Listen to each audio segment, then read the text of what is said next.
The year was 1988, and I was working as a magazine writer. A story assignment that spring took me to one of the cultural touchstones of what I'll call the Redneck South, a NASCAR race.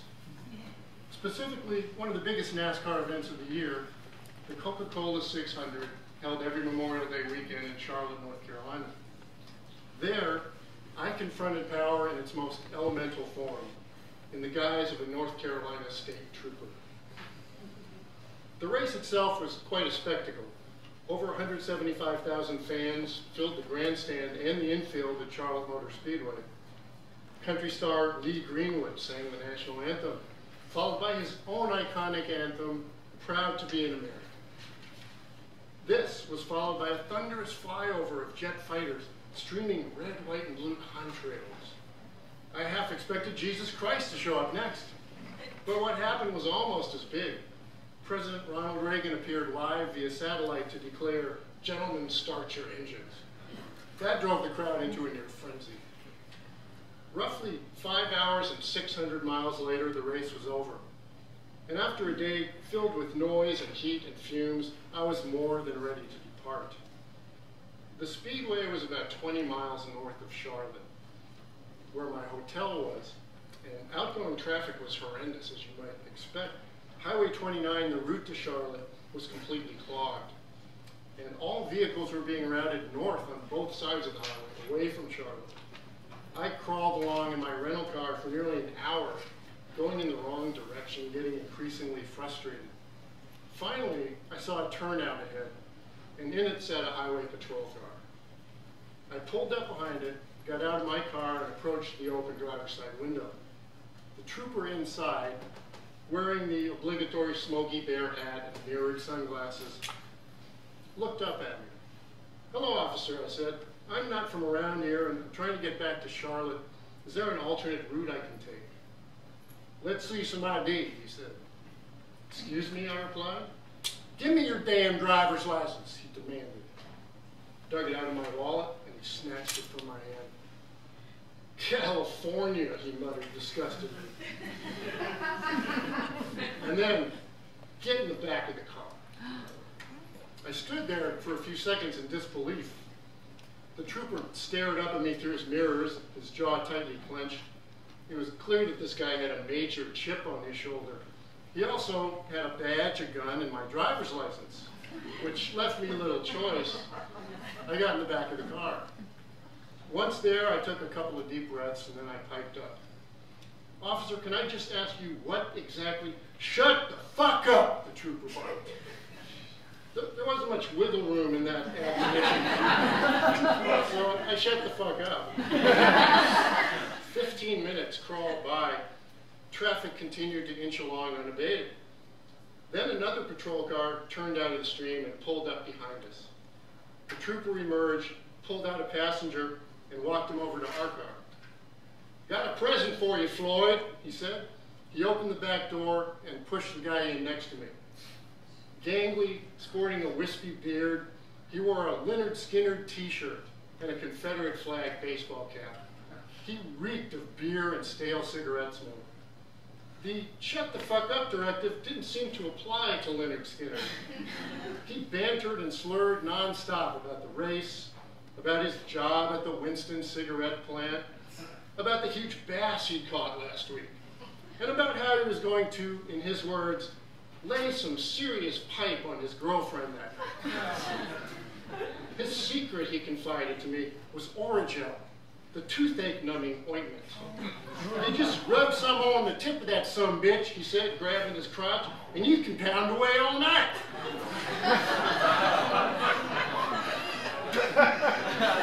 I'm not making this stuff up.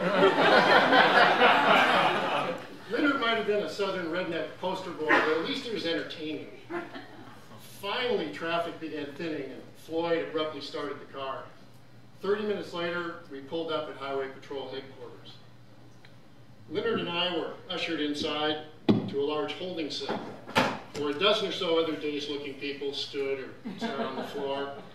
I realized by now that I'd been rounded up in some kind of drunk driver's suite. My anxiety ebbed somewhat because I'd had nothing to drink in the way of alcohol all day. On On the other hand, I'd been hauled in anyway, a sneered-at California Yankee, and these people could do whatever they wanted with me. Time crawled by. Every half hour or so, a trooper appeared at the cell door, holding several driver's licenses. He'd read off the names, and then he'd take those people away. They were periodically replaced by a crop of new arrivals. Some were falling down drunk, but others looked as sober as I was. Finally, my name was one of those read, and I was herded out of the cell to a small room along with 6 or 8 others. There on an old metal desk sat a breathalyzer. Now, I'd never seen one of these before, but this thing looked primitive. It looked like a prop from a cheesy 1950s sci-fi movie. The subject was asked to blow into a rubber hose, which would move an inked needle on a paper disc. The officer manning this device was so fat, he was practically busting out of his shirt. Jabba the Trooper. He read a name from the stack of driver's licenses he'd been given, and the first of our group took a seat opposite him. The disc was mounted on the device, and the detainee blew into the hose. "Fail!" Jabba bellowed.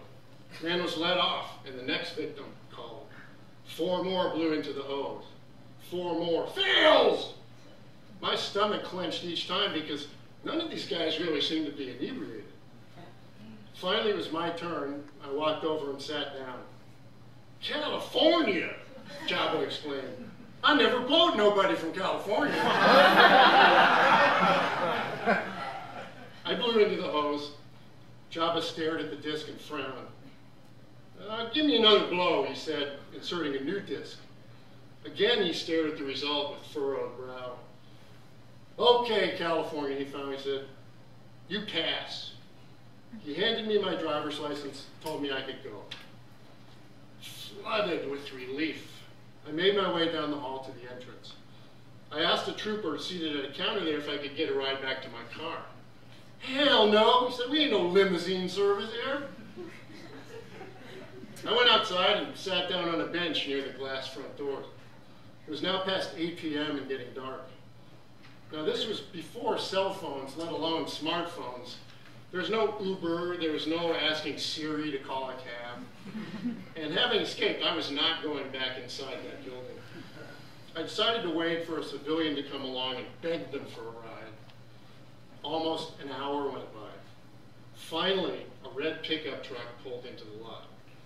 A young woman emerged and headed toward the front door. I intercepted her and explained my predicament. She said she was there to pick up her boyfriend and she'd be happy to give me a lift to my car. I practically jumped for joy. 10 minutes later, the girl came back out, accompanied by, you guessed it, Leonard Skinner. He was still seemingly drunk as a skunk. "Hey!" he exclaimed, punching me hard in the shoulder. "It's my man!" Walking to the truck, I asked the girl, whose name was Kelly, how she'd gotten her boyfriend released. "Oh, hell," she said. "One of them troopers in there is a cousin of mine."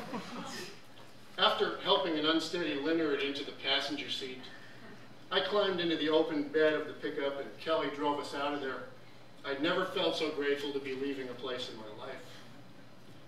15 minutes later, however, we pulled into the parking lot of a Circle K convenience store. Leonard exited the truck and weaved his way inside. 20 feet away from us, a dozen polished Harleys sat parked in a row. Surrounding them were an equal number of rough-looking bikers, Duck Dynasty guys, in sleeveless denim jackets with skulls and crossbones embroidered on the backs. They eyed me malevolently. Leonard seemed to take forever inside the store, probably scouring the aisles for Orajel.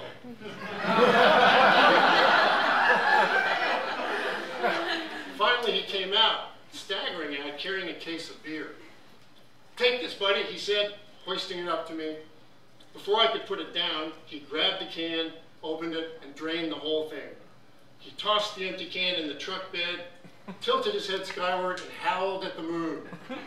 Then, he turned to face the bikers, raised his arms in the air, and bellowed, "I'm the Wolfman!" The bikers were not amused by this display.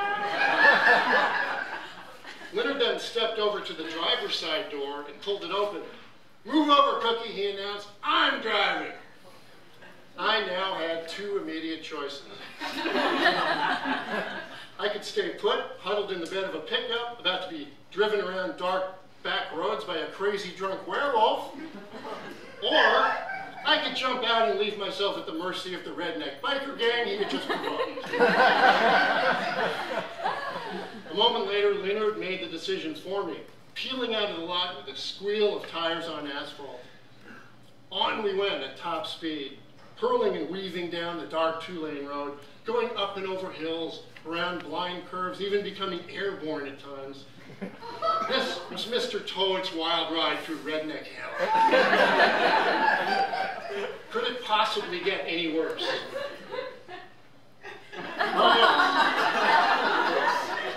A duffel bag in back of the truck tipped over, spilling out a hot pink day-glow bowling ball, which began rolling and bouncing and slamming around the truck. Hanging on for dear life, trying to dodge the bowling ball, casting furtive glances behind us in fear of motorcycle pursuit. I envisioned the newspaper headline my friends and family would see that day. "Californian dies in backwoods drunk driving debacle." And then, suddenly, amazingly, salvation. We came up over a rise, and there, as beautiful as the Emerald City of Oz, was Highway 29. Minutes later, we reached my car, still parked in the turnout. I pounded on the cab window, and Leonard pulled over. I leapt out before the truck had even stopped. An hour later, I was sitting battered, bruised, and bewildered in my hotel room, not quite believing what I'd just been through. To this day, I'm not entirely sure what lessons I learned from all this.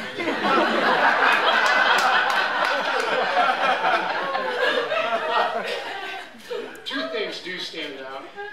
One, beware of those in power who are free to exercise it at their whim. And two, always remember to secure your bowling.